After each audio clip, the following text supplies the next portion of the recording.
So I have a 45-minute talk, more or less, and what I look forward to is the discussion that we might have about it afterwards. So let me just quickly start. To say the world is an enigma is commonplace. But to say that the world is an enigma composed of its various solutions requires the intellectual subtlety of a Nietzsche. Following Nietzsche, we might say that the question of how to live together is also an enigma composed of its various solutions. If this is the case, then instead of trying to come up with quick solutions, which would only make living together even more enigmatic, we might begin by trying to understand the various dimensions of the enigma. And the enigma, of course, is how to live together in spaces that are increasingly volatile. Volatility is arguably the most characteristic of our times. The one aspect that politics, economics, and art have in common. What then is volatility? What makes spaces volatile? A space that can be conceived of in terms of a single frame of reference is never volatile. Action and movement in such a space may be perplexingly complex, but complexity is not volatility. There is volatility only when you find multiple frameworks that overlap, and each framework pulls in a different direction. Hence, in a volatile space, movement loses clear directionality and takes on the randomness of Brownian movement, while time loses its chronological sequentiality and various kinds of anachronisms take over. Now, to clarify with an example of a volatile space, take China today and its so-called socialist market economy. What is the socialist market economy? Are we dealing with another phase of socialism, or is it, as is often said in the West, that China today is capitalist in anything else but name alone? Or, even more paradoxically, the argument that I want to develop, are we dealing with neither the life nor death of socialism, but its afterlife, with what I might call a posthumous socialism, with a posthumous socialism more than a post-socialism. Socialism in posthumous form can have a vitality stronger than ever before, just as a preserved building may seem more significant after its time is over. Spatially and temporally, then, posthumous socialism is more complex and volatile than post-socialism. Whereas in post-socialism, one set of conditions is seen to succeed and replace another, in posthumous socialism, we are forced to inhabit overlapping time frames, where a socialist past is not just succeeded and replaced by a capitalist present, but coexists with it. Where, for example, a single-party system with the state as the final arbiter in all important matters can coexist with the rise of a consumer society where individual choice and preferences are given priorities. In posthumous socialism, with its overlapping time frames, anachronisms of a new and peculiar kind are everywhere. Anachronism does not mean being behind the times. Rather, it is a sign of the times, a product of the speed of historical change. For example, in a China that seems to the outsider to be obsessed by famous brand names and consumerism, we still find as a common occurrence the anachronistic singing of revolutionary songs. What we will see then, it seems to me, in the coming period, is not just a change from socialism to consumerism. In fact, it is not change in any familiar sense that we need to understand. Rather, what we must grasp is how change itself has changed. Now, it is perhaps not coincidental that volatility as a consequence of overlapping frameworks resonates so strongly with the way the theme of this Moscow Biennale has been formulated, acting in a center, in a city, in the heart of the island of Eurasia. The notion of Eurasia itself points to overlapping frameworks, the overlap of Europe and Asia. So structurally speaking, the notion has something in common, at least, with the socialist market economy and other volatile spaces.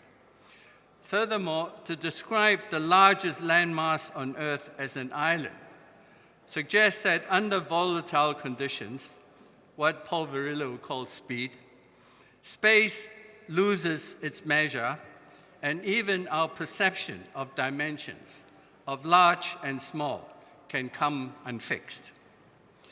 Finally, the Chinese box effect of a center in a city, in a heart, and so on, suggests that center, city, heart are not single focused entities, but each a multiplicity made up of overlapping frames, and each a site of volatility.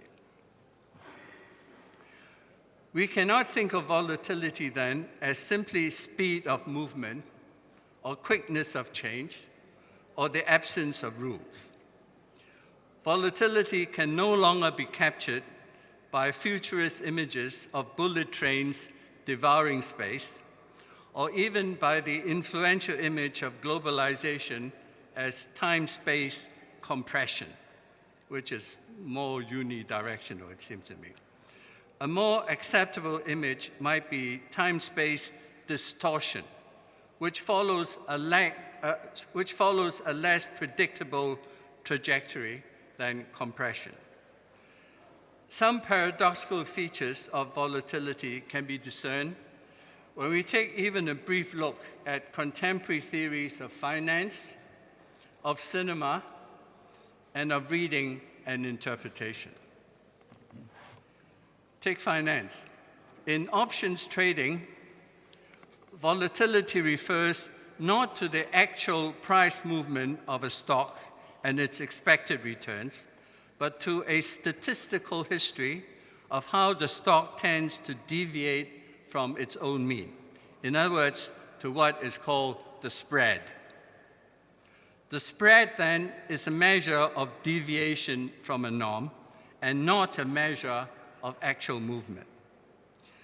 Another way of putting this is to say that what the spread measures is the movement of movement.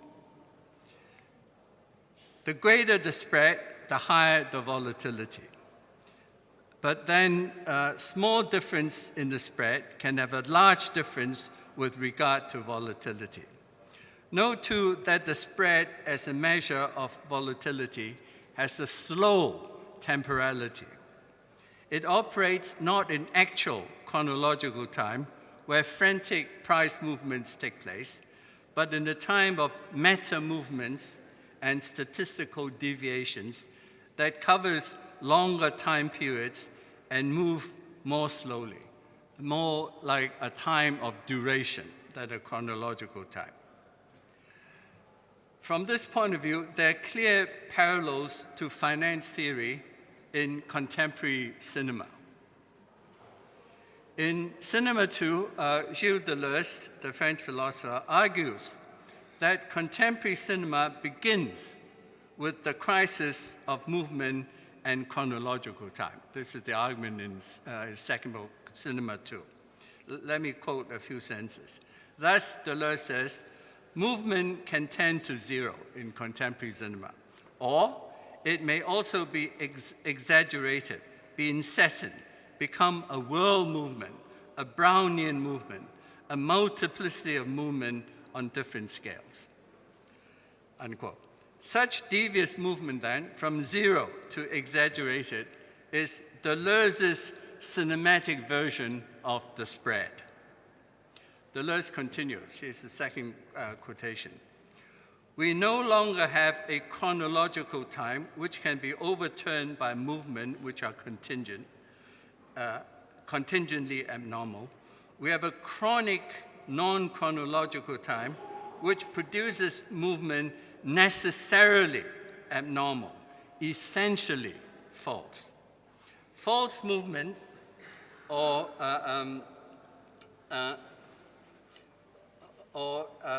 false or abnormal movement, as in financial markets, is deviation from a mean, the movement of movement, and implies a conception of cinema where volatility becomes the main cinematic principle.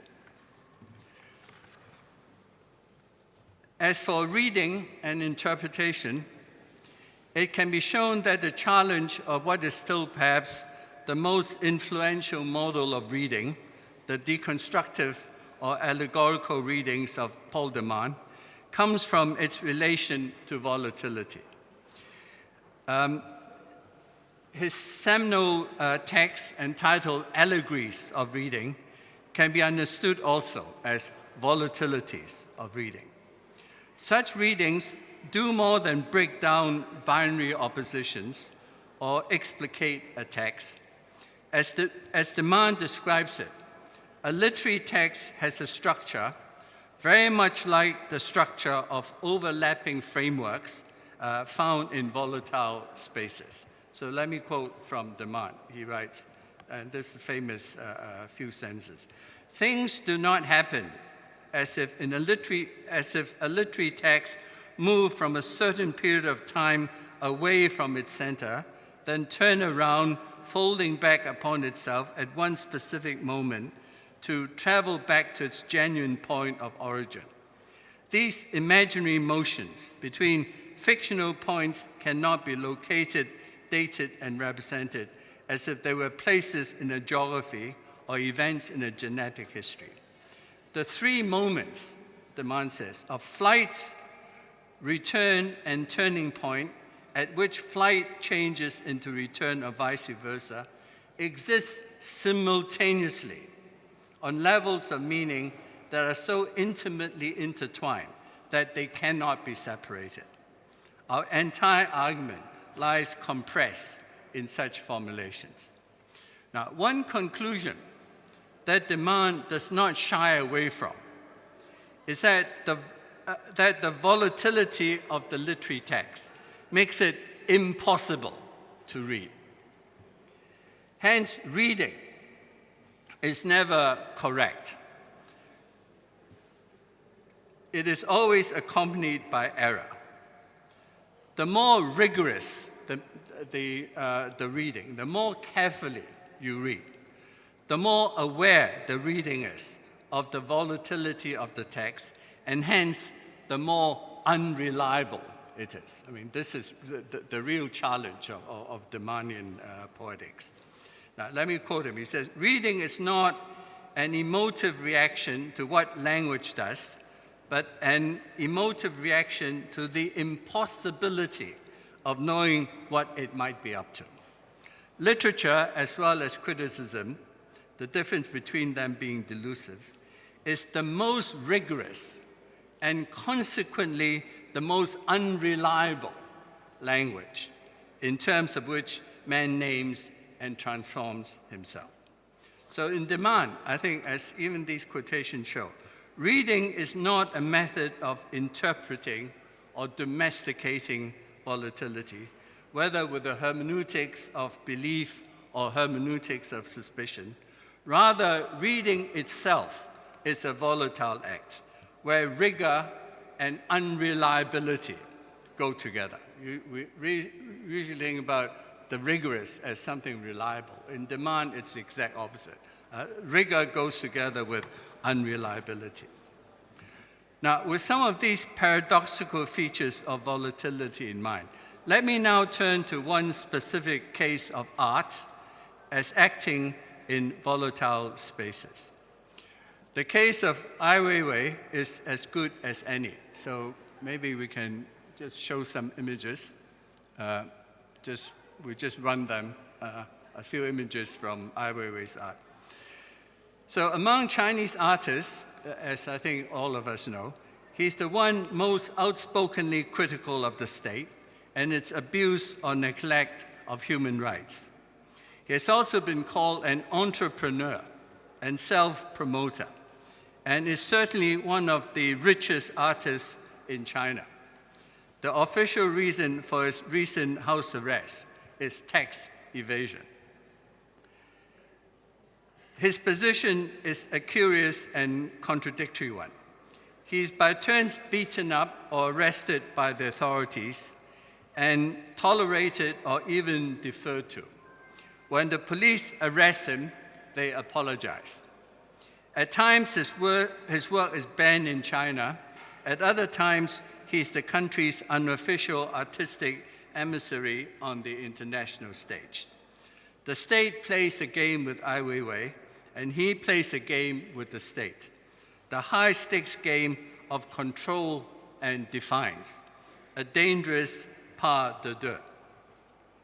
The ambiguous position of Ai Weiwei is itself produced by China's volatile space. The present regime, in fact, encourages creativity in the arts, just as it encourages private enterprise. We see the proliferation of art districts, state-sponsored art biennales, and so on. But on the other hand, however, we also see the palpable presence of censorship, which can be both crude and irrational. What is disturbing and confusing in China today is not so much lack of freedom. There is, in fact, ostensibly much more freedom now than during the pre-Tiananmen era. What is disturbing is China's volatility, expressed in this constant oscillation, this constant going back and forth between permissiveness and prohibition, free agency and control at all levels of social and cultural life. So I'm just showing some of these well-known installations and images from Ai Weiwei. So we want to talk about them later, we can. Because the point I want to make also is that no formal art historical analysis of Ai Weiwei's artworks would take us very far. It is only when we situate aesthetic form within the volatile space of the socialist market economy that we catch a glimpse of what is at stake. Now, the obvious way of reading Ai Weiwei's artworks and performances, which the artist himself might endorse, is to read them as emancipatory gestures designed to subvert state repression. Right? The artist as a fighter for human rights.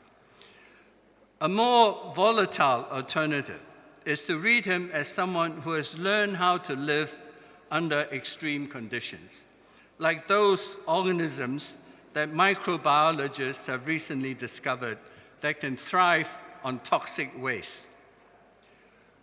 What defines his art is the game that Ai Weiwei plays with the state, sometimes with serious consequences. The game is to turn censorship itself, toxic for art production, into something enabling, to thrive on and not simply survive these conditions, to swim and not just float in the destructive element. This means nothing less than enlisting the repressive state as a collaborator, right? To use the state itself as a collaborator in the production of artworks, and to make repression itself a source and resource of emancipatory art. a dangerous and paradoxical game, which is why some of Ai Weiwei's well-wishers and admirers, especially in the West, who know nothing about what is at stake, think he should leave the country. I mean, the argument is, if you're so unhappy in China, if you're so repressed, why don't you come to Germany, for example, where you'll be welcome? And in fact, he has done just that now. Except that this might be the worst thing for him as an artist. Take away the destructive element, and Ai Weiwei would be like a fish out of water. Adulation can be less productive than, can sometimes be less productive than repression itself. Now, one question that Ai Weiwei's example indirectly raises is this. Is the point of living together the achievement of happiness? For an artist, living under conditions of censorship that has become unpredictable is, of course, not a happy situation. Yet, as we see in Ai Weiwei's case, creative work can still be done. In fact, it could be argued that in Ai Weiwei's case, as I've done, toxic conditions function as necessary stimuli. What does it mean then to be happy together? Now, Hong Kong director VDNKh has a film with that phrase exactly as its title, Happy Together, one of his more interesting films. The film, as some of you might know, is about a gay couple running away from a sexually conservative Hong Kong to Buenos Aires in search of happiness. But after a very graphic, for Hong Kong cinema, homosexual scene at the beginning, the couple start bickering in the rest of the film. It is as if they could be happy and not together, or together and not happy, but never again happy and together at the same time. Nevertheless, what both Ai Weiwei and VDNKh suggest in different ways is that while living together may not result in immediate happiness, what it offers is even more important, namely the promise of happiness. Now, immediate happiness in the form of success or recognition is possible if we are willing to conform to the values of our time.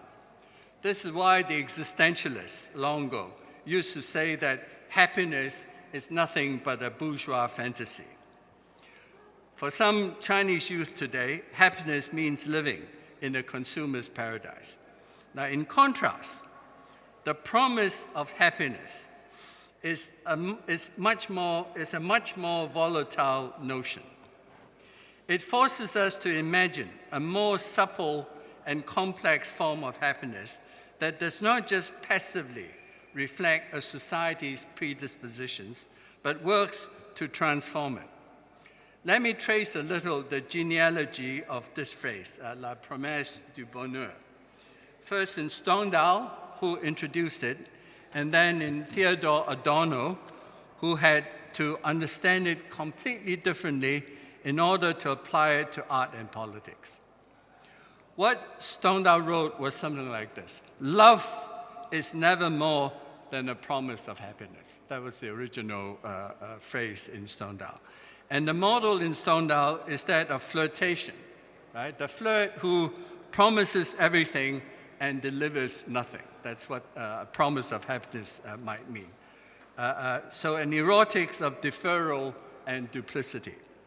In Adorno, the phrase becomes, art is a promise of happiness, a notion that figures prominently in two of his most important works, Minima Moralia and Aesthetic Theory. The question Adorno asked in these and other works was the following question: can art transform society and not just collude with it or withdraw from it? In other words, the question of how to live together, which is what is interesting us now. Now, the negative part of Adorno's answer is that the conditions of capitalism has irreparably damaged our ability to live together and reduce art's transformative potential, culture industry and all that stuff. Now, Minima Moralia is subtitled, as you know, Reflections on Damaged Life, because under capitalism, life for Adorno is already damaged. And a key aphorism from Minima Moralia reads, "Wrong life cannot be lived rightly." In such a desperate situation, the only ethical option open, and this is the important part of the argument, the only ethical option open to art, its minima moralia, is to fail. But, and this is the crucial twist, it is the principled and creative way in which art fails that we find the promise of happiness. Failure here is not the opposite of success. It calls success into question through a complex relationship to happiness, as we see in another aphorism from aesthetic theory, where Adorno writes, "For the sake of happiness, happiness is renounced." Because it is only through this renunciation that the promise can be kept. So failure then as minima moralia also announces the emergence of a new kind of artist. For Adorno, it was someone like Samuel Beckett, whose comments on art as failure, which he wrote a long time ago, are arguments that we are only just beginning to understand. So let me quote a few lines from Beckett, where Beckett says, "To be an artist is to fail, as no other dare fail. That failure is his world, and the string from it, desertion, art and craft, good housekeeping, living." Beckett goes on to outline what we might call an art of failure. He says something like this, "I know that all that is required now is to make of this fidelity to failure a new occasion, a new term of relation. And of the act which, unable to act, obliged to act, he makes an expressive act, even if only of itself, of its impossibility, of its obligation." An art of failure, it should be clear, is not the same as failed art. In Adorno and Beckett, failure is both an ethics, wrong life cannot be lived rightly, right? So it's a person who fails, who is ethical, and an aesthetics that makes of failure an expressive art that makes of the impossibility of art the starting point for a different kind of art. Just as Demand's insistence on the impossibility of reading results in an exemplary kind of reading. So understood in these ways, failure is related to a main concern of this Moscow Biennale, how to act, particularly in spaces that we do not accept or do not feel we can live with. Now, this issue of how to act also lies behind an event that challenges us to think through the problem of living together in volatile spaces. I'm thinking of the Hong Kong Occupy movement that took place over several months at the end of 2014. I want to conclude with a brief discussion of how in this event, the ethics, aesthetics, and politics of living together overlap in important ways. The movement was a genuine event and not just an occurrence. And I think that's an important distinction between event and occurrence. An event is not just something that happened, but something that happened that had never happened before, which is what distinguishes an event from an occurrence. An event always catches us by surprise. It is beyond the reach of facts, against the run of history as pattern, with an outcome that cannot be determined in advance. Hence, it is always volatile spaces that produce events. To discuss Occupy Hong Kong, we have to distinguish, therefore, between what happened, which was almost predictable, and why it was an event, whose implications we're still trying to grasp. Now, briefly, for those who don't know, what happened was as follows. The immediate issue was the method of electing a new chief executive, or mayor. One of the things agreed upon when Hong Kong was returned to China in 1997 was that by 2017, elections would take the form of one person, one vote, according to the principle of one country, two systems. So you don't have that in China itself, you can have it in Hong Kong. That was the promise. Now, Beijing followed the agreement in principle, but added further stipulations, like, for example, limiting the number of eligible candidates and therefore practically pre-selecting them. Right? You can have your one person, one vote, but the kinds of people you vote for, it's this, and that as well. We find here the control mentality of the old socialism together with the neoliberal strategy of allowing freedom while recontaining it at the same time.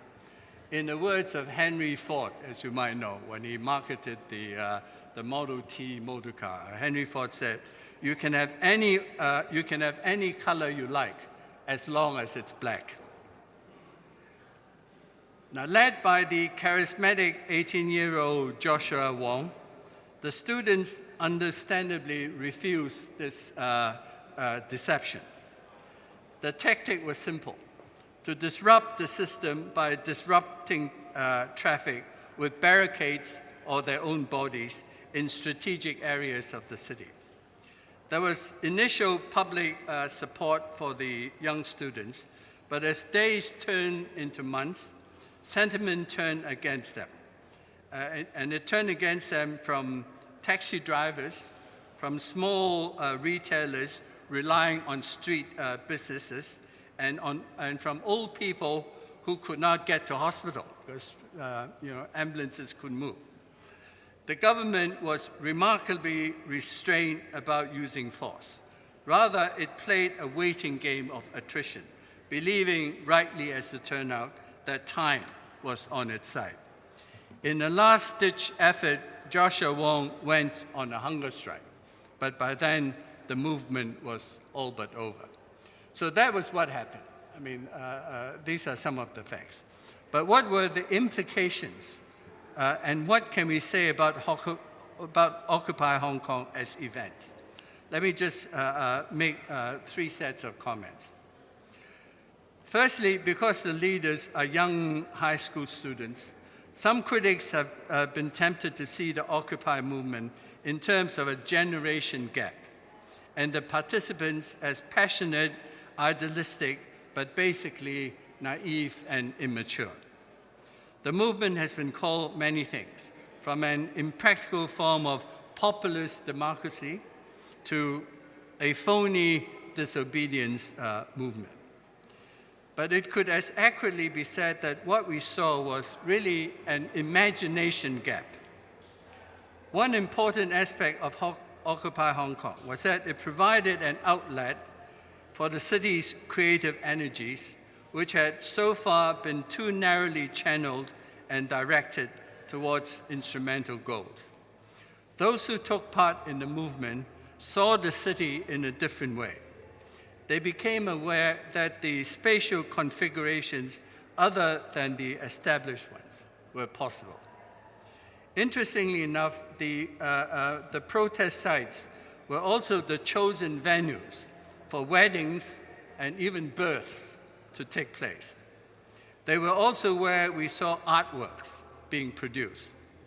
These artworks were on the whole ephemeral products of the moment, sometimes crude and hardly masterpieces.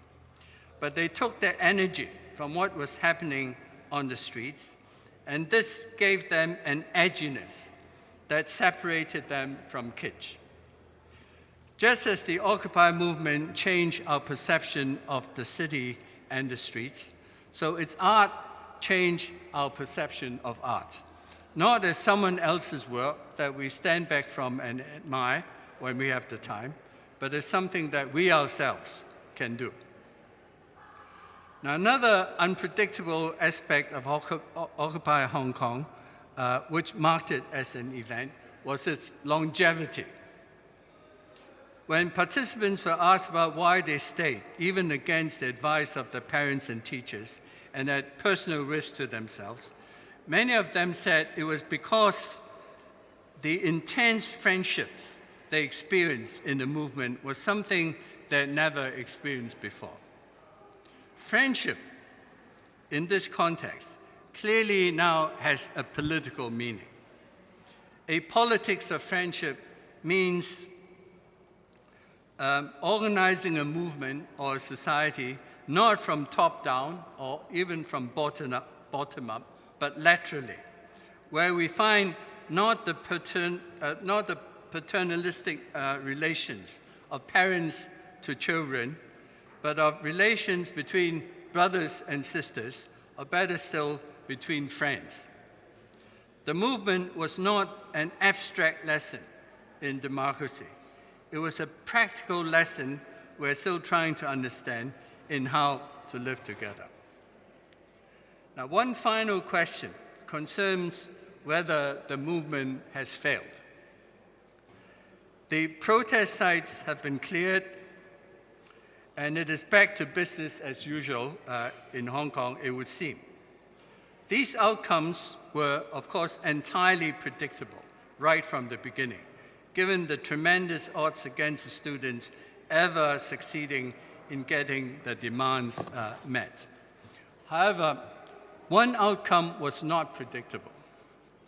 Even as it became clear that resistance was futile, it continued. We find that here, therefore, not a failure of resistance, but rather failure as resistance. A politics of failure that is not the same as a failed politics, and that is a kind of heroism to it. Quite different from the heroism of other times. For example, the motto for Kant and the Enlightenment was dare to know, as you know, right? Dare to know is the Enlightenment motto. In other words, have the moral courage to combat prejudice and superstition. Dare to know, dare to question. That was Kant and the Enlightenment. But in the volatile spaces of today, where knowledge itself is linked to power and control, our motto may have to be, dare to fail. Failure, we might say, is the moral heroism of our time, in social life as well as in art. It is what allows us to act and create under conditions of impossibility. To act not because we have hope, but because we refuse to give in to despair. Thank you.